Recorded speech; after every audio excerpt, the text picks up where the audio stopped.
नरेंद्र दामोदर दास मोदी का जन्म 17 सितंबर 1950 को गुजरात के मेहसाणा जिले के छोटे से कस्बे वडनगर में हुआ। उनका परिवार साधारण था। पिता दामोदर दास मूलचंद मोदी रेलवे स्टेशन पर एक छोटी सी चाय की दुकान चलाते थे और मां हीराबेन एक साधारण गृहिणी थीं। घर आर्थिक रूप से बहुत कमज़ोर था। बच्चों के लिए पढ़ाई लिखाई और खाना तक मुश्किल से पूरा होता था।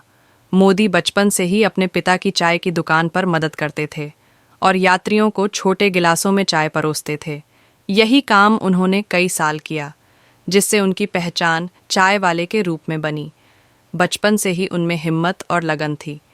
वे छोटी उम्र में भी दोस्तों को इकट्ठा करके छोटी छोटी नाटक मंडली बनाते और स्वतंत्रता सेनानियों या वीरों की कहानियां सुनाते थे। स्कूल में पढ़ाई औसत थी, लेकिन अनुशासन और मेहनत में कभी पीछे नहीं हटते थे। उनकी रुचि समाज सेवा और लोगों की मदद करने में ज़्यादा थी। जब वे किशोर अवस्था में थे, तभी उनका जुड़ाव राष्ट्रीय स्वयंसेवक संघ आरएसएस से हो गया। आरएसएस की शाखाओं में उन्होंने देशभक्ति, अनुशासन और संगठन की शिक्षा ली और धीरे धीरे वे संघ के सक्रिय कार्यकर्ता बन गए। किशोर उम्र में ही उन्होंने कुछ समय के लिए घर छोड़ दिया और हिमालय की ओर निकल पड़े। वहाँ वे साधुओं और सन्यासियों के बीच रहे। कई आश्रमों और मठों में समय बिताया, किताबें पढ़ीं और ध्यान साधना की। इस दौरान उन्होंने आत्म खोज की कोशिश की और जीवन का उद्देश्य समझा। कुछ साल बाद वे वापस लौटे और पूरी तरह से आरएसएस के काम में जुट गए। मोदी की मेहनत, ईमानदारी और संगठन क्षमता को देखते हुए उन्हें भारतीय जनता पार्टी में जिम्मेदारी दी गई। धीरे धीरे वे पार्टी के अहम नेता बन गए। गुजरात की राजनीति में उनकी पहचान मजबूत हुई। साल 2001 में गुजरात में बड़ा भूकंप आया और उसी समय नरेंद्र मोदी को गुजरात का मुख्यमंत्री बनाया गया। लोगों को शक था कि क्या एक साधारण परिवार से आया यह आदमी राज्य संभाल पाएगा, लेकिन मोदी ने सबको गलत साबित कर दिया। उन्होंने मुख्यमंत्री रहते हुए बिजली, सड़क, निवेश, शिक्षा और उद्योग पर जोर दिया। गुजरात मॉडल देश भर में चर्चा का विषय बन गया। कई लोग गुजरात जाकर उनके काम को देखने लगे। 2014 के लोकसभा चुनाव में भाजपा ने नरेंद्र मोदी को प्रधानमंत्री पद का उम्मीदवार घोषित किया।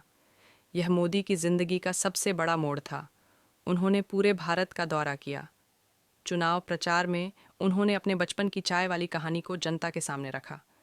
वे गर्व से कहते थे, मैं भी चाय वाला हूँ और देश का हर छोटा आदमी आगे बढ़ सकता है।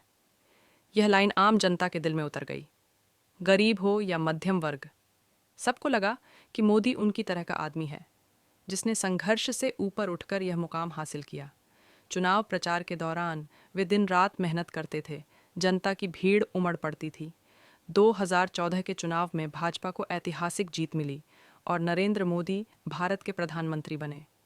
प्रधानमंत्री बनने के बाद उन्होंने कई बड़े फैसले किए। जन धन योजना से करोड़ों गरीबों के बैंक खाते खुले। स्वच्छ भारत अभियान से पूरे देश में सफाई की नई लहर शुरू हुई। 2016 में नोटबंदी का ऐतिहासिक फैसला लिया, जिससे काले धन पर चोट की कोशिश हुई। जीएसटी लागू किया, जिससे पूरे देश का टैक्स सिस्टम एक हो गया। आतंकवाद के खिलाफ सर्जिकल स्ट्राइक और बालाकोट एयर स्ट्राइक करवाए, जिससे देश को एक नया आत्मविश्वास मिला। उन्होंने अंतर्राष्ट्रीय स्तर पर भी भारत की पहचान मजबूत की। अमेरिका, रूस, जापान और यूरोप के बड़े नेताओं के साथ भारत के रिश्ते बेहतर हुए और दुनिया ने भारत को गंभीरता से लेना शुरू किया। 2019 के लोकसभा चुनाव में नरेंद्र मोदी ने फिर से जनता से वोट मांगे और एक बार फिर उनकी लोकप्रियता ने भाजपा को भारी बहुमत दिलाया। मोदी दूसरी बार प्रधानमंत्री बने और कई नई योजनाओं की शुरुआत की, जिनमें किसान सम्मान निधि, उज्ज्वला योजना, घर घर बिजली पहुंचाना और मेक इन इंडिया जैसी योजनाएं शामिल थीं। मोदी की पूरी कहानी चाय वाले से प्रधानमंत्री बनने तक का सफ़र है। यह कहानी यह सिखाती है कि इंसान चाहे कितना भी गरीब या साधारण परिवार से क्यों ना हो, अगर मेहनत, ईमानदारी, आत्मविश्वास और देशभक्ति हो तो वह दुनिया की सबसे ऊंची कुर्सी तक पहुंच सकता है। नरेंद्र मोदी आज भी कहते हैं कि उन्हें अपनी चाय बेचने वाली जड़ों पर गर्व है और यही उनकी असली ताकत है। उन्होंने यह दिखा दिया कि संघर्ष से निकला आदमी भी पूरी दुनिया के सामने मिसाल बन सकता है।